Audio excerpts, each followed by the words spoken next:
Yeah. They talking this and that, but it's easy calling that bluff. They want that gimme, but this isn't ABBA. I show up looking dapper, my mama's favorite rapper. She taught me never let a moment pass you, so I just run away, and I never look back. I hope it's what I'm hoping for. Run away, I got my backpack. Travel light, got my life inside a suitcase. Bought a ticket, I'm just trying to find a new place. What's the occasion, baby? Just another Tuesday. Okay, life feel like a movie. Okay, it's just another Tuesday. Say that you're lonely, then send me your ID. Got nothing to hold me right where I'm at. So come and hit closely, want you to be happy. You're tired of roaming right off the map.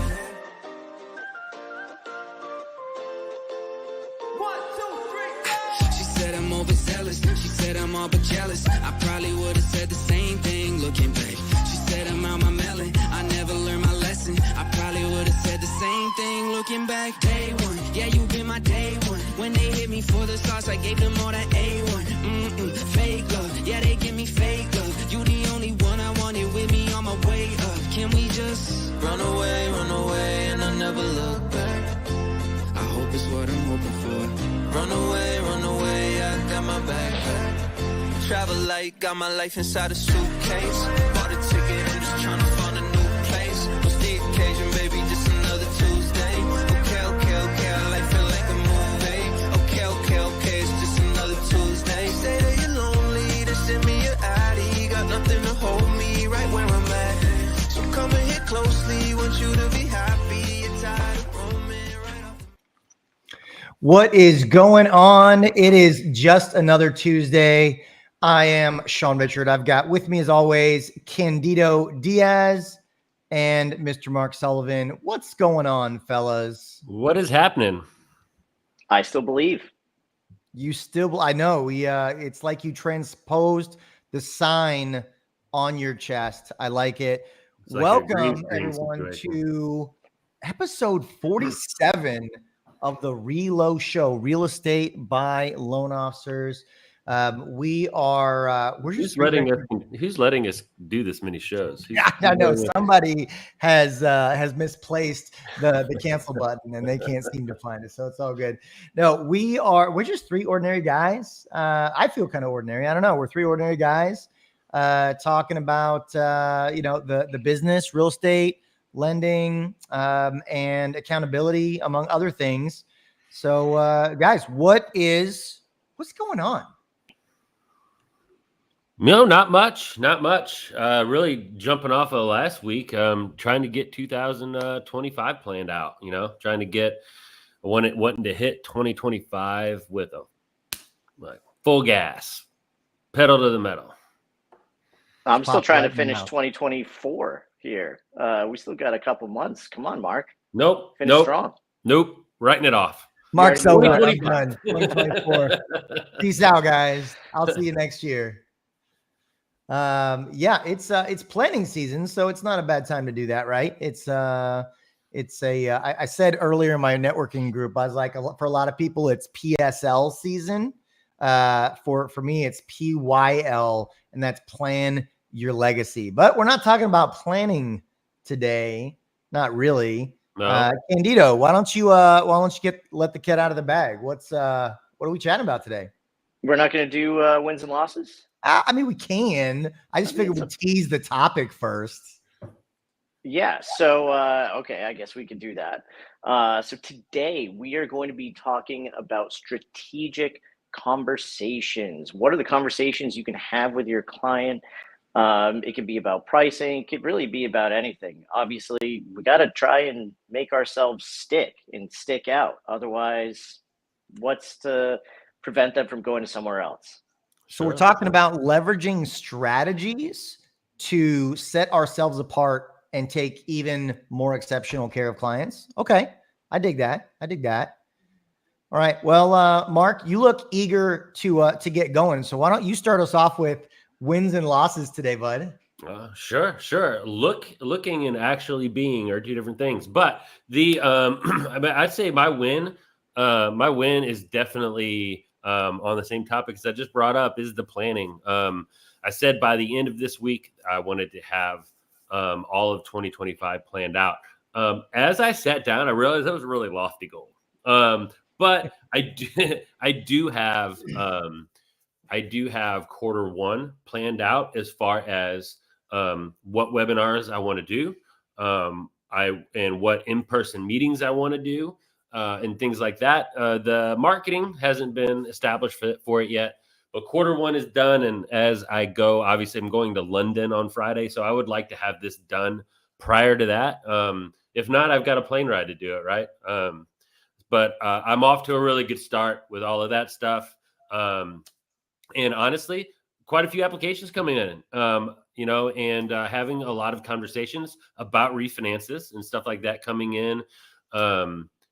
Really not so great applications, but that's okay, because you got to swim through the bad ones to get to the good ones. But a lot of great conversations this week, a lot of good planning. I'm going to call all of those wins. The losses were the applications themselves. And what about you, Candido? Yeah, for me, I'm not batting 1,000 today. I don't have all my normal equipment. Probably be like that for a week or so. So I'm just gonna go ahead and say that's my loss for the week. Win, closed a really tough deal. It's not every day that you get to kind of celebrate closing the tough ones. But when we finally get to the finish line, I know for me, I breathe a sigh of relief. So for me, that's definitely my win from the past week. Sean, what do you got? Nice. Yeah. So my win is really in the aggregate for the month of October. This year's been, a little bit up and down. Fortunately, I've had some decent ups and not as many downs. But October, really a lot of the energy and effort and activities that I've been working on over the last several months kind of came together. So I'm gonna, it's not the biggest month out there, but I'm gonna close out October with about 2.6, 2.7 million in closings.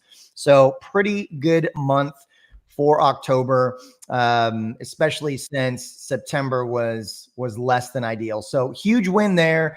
Really good going into this fourth quarter. I would say that my loss for this past week was really just getting back on track from the falling off the wagon. So I got sick, and then I finally got over that. And then I was out at a conference. And then yesterday, kids are out of school. So I took the day, we took them out to the zoo. And it's just been one thing after another that's kept me out of the office, out of doing all the work and activities that I had been doing over the last several months.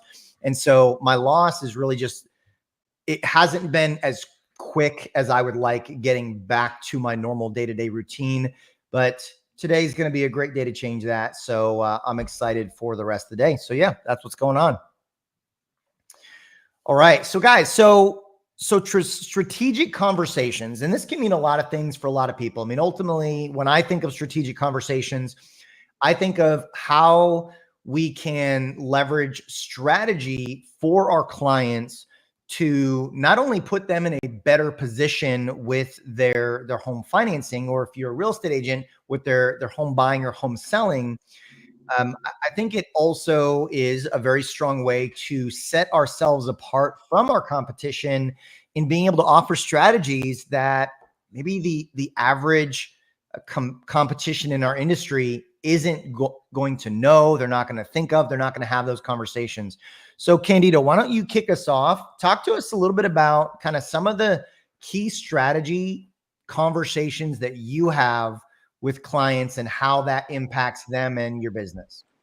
Yeah, and I'm toggling with the mute button because there seems to be a lot of fire trucks and ambulances going by here. So sorry about that. But actually, I kind of want to start here because I do think it's something that's extremely important. I know we talked about it, but for me, it's constantly being educated, so that way I can therefore pass that education on to my clients. How am I going to make myself stand out, differentiate, and sound like an expert when I don't know what's going on in the market, right?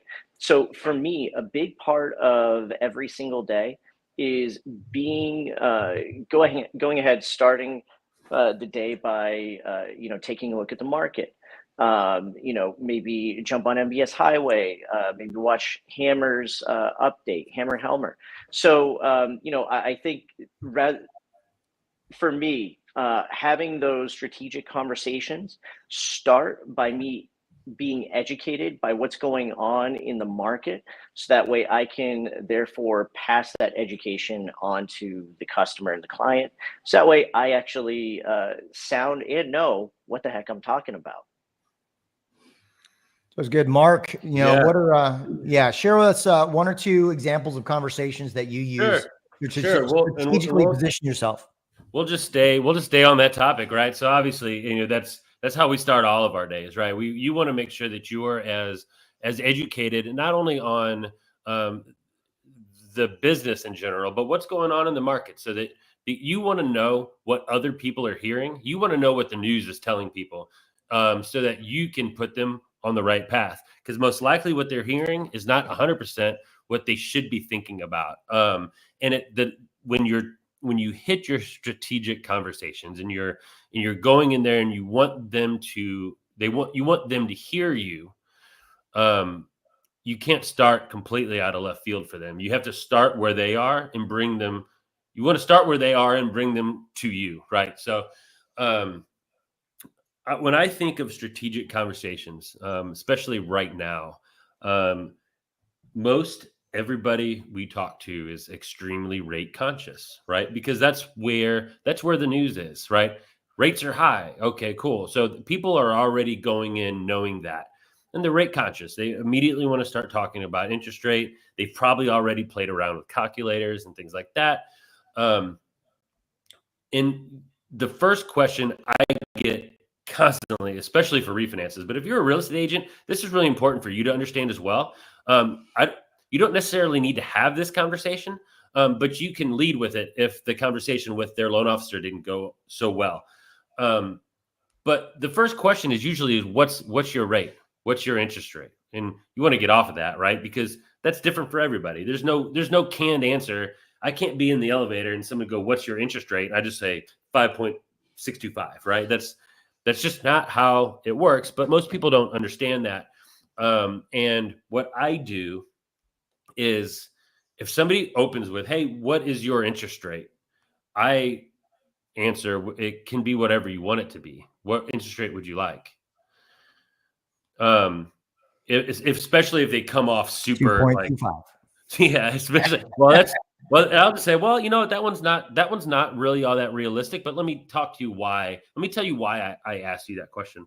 But for the most part, I do that, and they'll come out and say, if they're being real crass with it, right? If they're just asking, "Hey, what's the interest rate?" I won't usually be, I'm going to come at them with the same energy they came at me with, which maybe is the right way, maybe it's not the right way, but that's how I roll. But I always say it can be whatever you want it to be. Let's talk about that further. Let me ask you a few questions. And let's try to decide on what the best rate for you is. It'll put them on their heels. It puts you in control, and it allows then you, as the advisor, as the expert, to ask the questions that you need to ask, so that you could correctly advise them on where we should be headed. You'd be like, "Okay, cool. So I've got a couple," and I always say, "Hey, I've got a couple rates in mind," right? Because that still keeps them kind of flat-footed. You've a couple rates in mind, right? That's not, they can't come back and be like, "What's your rate?" Now they're intrigued. We have a couple rates in mind. Okay, cool. And then I'm going to lay out, what we should do moving forward, right? This is where I think you should go, right? Do you agree with me that rates are probably going to come down over the next 2 years or so? That's a question I always ask. I get them to say yes, because almost everybody believes that. Come down how much? We don't know. But over the next 2 years, rates are going to come down, right? So you get them to say yes to that. And then you can work up. Like especially if I'm doing a purchase, we're talking about, "Hey, let's take a little bit higher of a rate, because you're going to refinance. Why spend all this money twice?" Oh, I didn't think about it like that. And my goal is to get them off of the mindset of having the lowest rate. Not because my rates high, but not because my rates are higher than everybody else's, because they're not. They're about middle of the road. But because I don't want them making this all about the lowest rate. Because if they do that, then I'm going to lose to some internet lender that's going to have a lower rate than me. So for me, strategic conversation is making sure not only am I advising my clients correctly and in teaching them what to look for. If you don't use me, use somebody else that's local, type of conversations, to try to steer them away from just thinking the best rate wins, when in reality, if they did that, I'm not going to say any names, but another company would offer a much lower rate and charge them 3 points, and they don't even know that that's happening. And they just spent $12,000 on points that they're going to refinance out of 18 months from now, right? So strategic conversation for me is all about making sure that they're educated, but also putting me in a positive light so that I can help them through the conversation, and we can get off of the shopping around for the lowest rate situation. What about you, Sean? Yeah, well, Mark, you hit the nail on the head, and I like to remind clients in kind of strategic ways throughout the conversation. The lowest rate is not always the best solution or the best strategy. And so let me give you, for all of you real estate agents out there, let me give you an example. Is going with a flat fee realtor the better solution because they're flat fee and you charge 3%? Now, anyone's shaking their head yes out there, you might be a flat fee realtor. But if you're not a flat fee real estate agent out there, you're going to say, well, of course not. Just because that their cost is less doesn't make them a better solution or a better real estate agent. And in the lending world, it works the same way. And so being able to strategically position the client to help them understand what the different options are. And I'll give you a perfect example. So I had a really good conversation. It was about pricing the other day, and it was a client who was very rate sensitive. And we had the opportunity there really identified 4 different rates that maybe could make sense for this client. The rate that had, no additional cost whatsoever was in the mid 6s, the low to mid 6s. With a little bit of discount points, it was the low 6s, a little bit more discount points, it was the high 5s. And then he wanted to know, hey, what's the lowest he could go? And it was down at like 5.25. And so we talked about what's going on in the market. We talked about the trend of rates that are coming down. We obviously also know, I like to emphasize to clients, I nor they have a crystal ball. We don't know how low they're going to go. And so we talked about, the lowest rate, that 5.25, saying, well, if you believe that rates may not get too far below that, then you may think to yourself, hey, I could go with the 5.25 rate. It's going to cost me a little bit more money, but I don't believe that I'll ever have to refinance this rate unless something wacky happens. And that was definitely a justified path. On the flip side, on the other end of that spectrum, in that kind of low to mid 6 range, the strategy there is, hey, let's save as much money as possible at closing. And we're expecting the rates to come down in the next 1, 2, 3 years. So I would rather get the lower rate with a refinance and save the $8, $9, $10, $13,000 that might be tied up in the super, super low rate right now. I'd rather save that, do some other things, and then reinvest only a small portion of that into a refinance a few years down the road. And so we went over those options. And this is where agents, loan officers that are tuning in, we tend to make it about rate. And if we make it about rate, they're going to make it about rate. In this scenario, I explained the strategy behind different options at rate. And we had everything from 5.25 up to the mid 6s. And I put the ball in the client's court after we went over all of those strategies. Client calls me back, hey, Sean, we're going to go with the mid 6s on the rate, and we're just going to look to refinance here for the next 1, 2, or 3 years. So the client had the choice of a much lower rate, 1.25 lower rate. They opted into the higher rate because they felt it had a better strategy associated with it. So when I talk about strategic conversations, that's what comes to my mind is how can we leverage our knowledge of the market, of our industry, whether it's loan products, whether it's negotiation strategy. If you're a real estate agent, how can we leverage our expertise and our knowledge, download that to the clients in a way that they understand it? Because we can't get in the weeds on it. Download it to them in a way that they understand it, and then highlight the pros and cons of each option, and then let them make a decision. Because at the end of the day, they're not buying my house. So they've got to make that final decision. I want to make sure that I give them all of the resources and understanding to make the best possible decision for their finances. I tell clients this all the time. It's like, it doesn't matter how much you tell me or how much documentation you give me.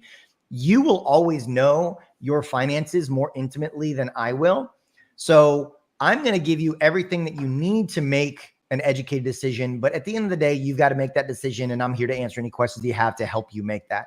So that's just an example of a really awesome strategic conversation that I had. I think that's a really good point. One thing that I always emphasize to my clients is every single conversation that's had, when we're talking about strategy, when we're talking about terms, or we're talking about their loan, I always say, listen, at the end of the day, I'm going to go back to doing my job, and you're going to have this loan for a very long time, hopefully.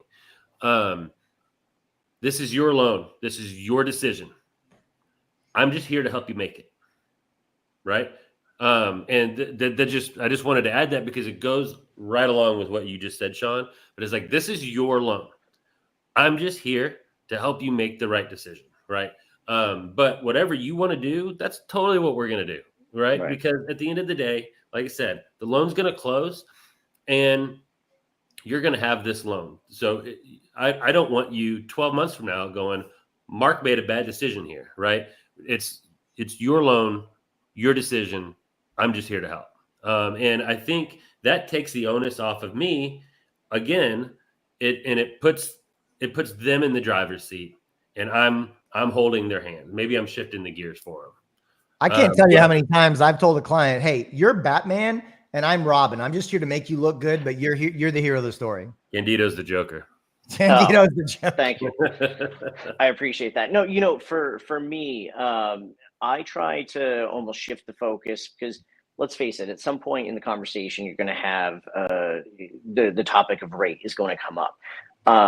Especially with first-time home buyers, I really like to shift their mindset to monthly payment because most of the time, and like I said, especially when I'm dealing with first-time home buyers, they typically really haven't thought about what the monthly payment is because they're focusing on, it's a $300,000 purchase price. That's great, but every single month you're not going to be spending $300,000. I hope you're not. It's going to be the monthly payment. And, a really big part of that is going into what makes like the different parts of a monthly payment, right? It's not just principal and interest, it's property taxes, homeowners insurance, so on and so forth. So, as far as a strategic conversation for me, that's really what I try to have the clients focus on is the monthly payment. That's what what I try to do every single time. I love that, and that's a go-to for me too as well, Candido. You're 100% right. 99% of the people come in, what can I get approved for? Looking at or not one. You can go it the opposite way. People not wanting to go over a certain price point. I don't want to pay over 300,000. I don't pay over 500,000, depending on your market. And you're like, why? And they're like, well, I just don't want to spend that much. Well, exactly. It doesn't matter at all.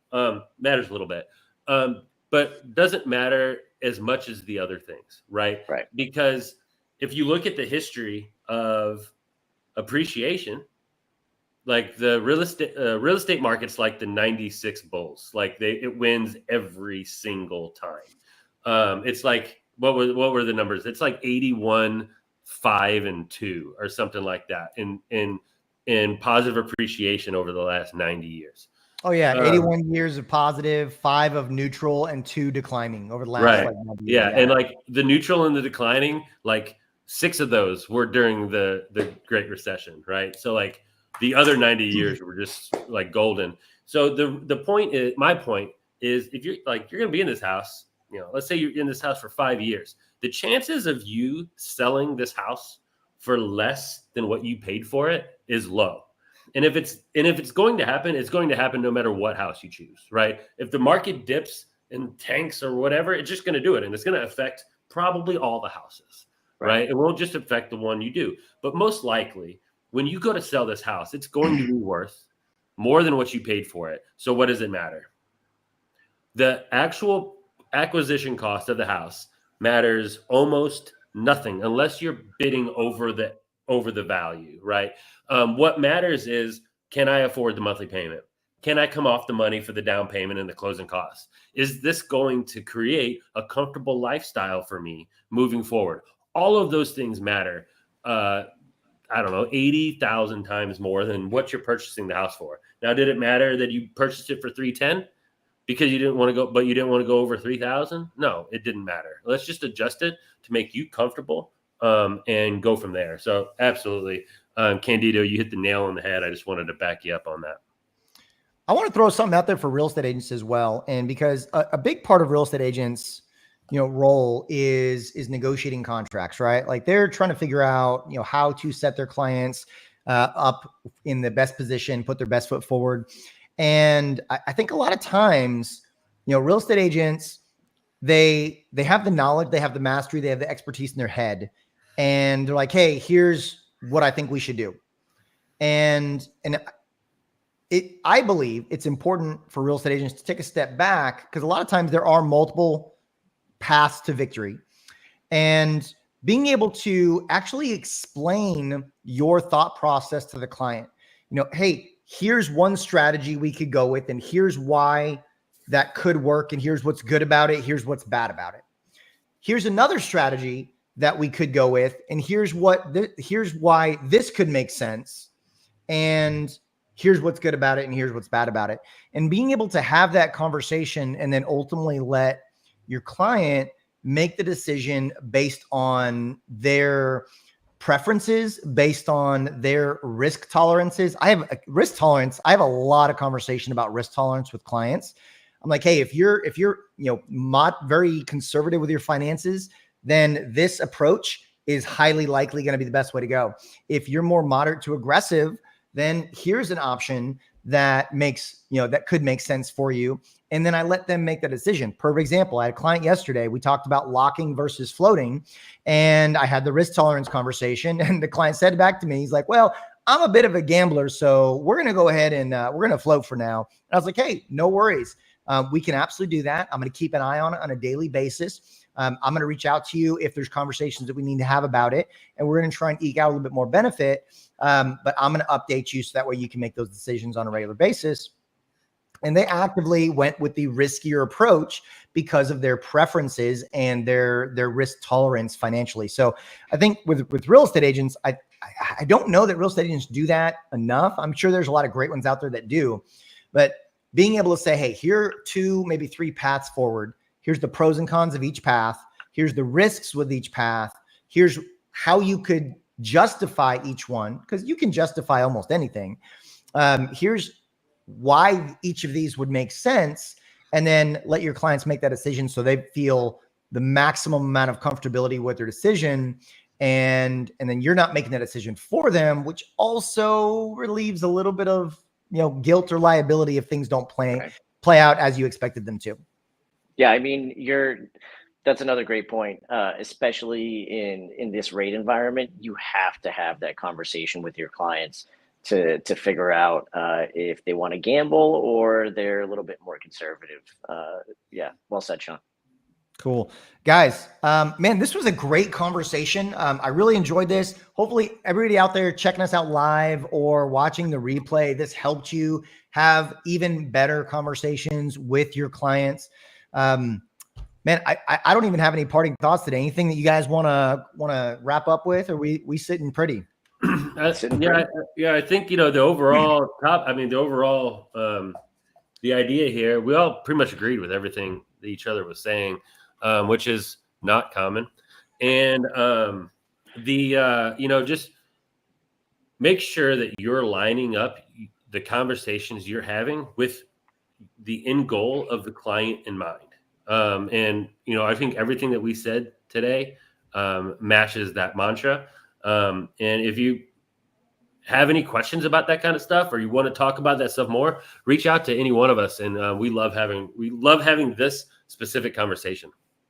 Oh, absolutely. I mean, I got to be honest, I didn't hear anything. I blacked out after Mark said that I was 100% right. So just coming to hey, what? Where am I? All right, guys. Mark Candido, I'm Sean. Guys, we're the Reload Show. We're here every Tuesday at 11 a.m. Central, noon Eastern. What's that? 9 Pacific. Get up early. Check us out. We love being here. We love helping you guys out with everything that's going on in the real estate world and with clients. Thanks so much for checking us out. We appreciate it. We'll be back next week with another killer episode. All right. Take care.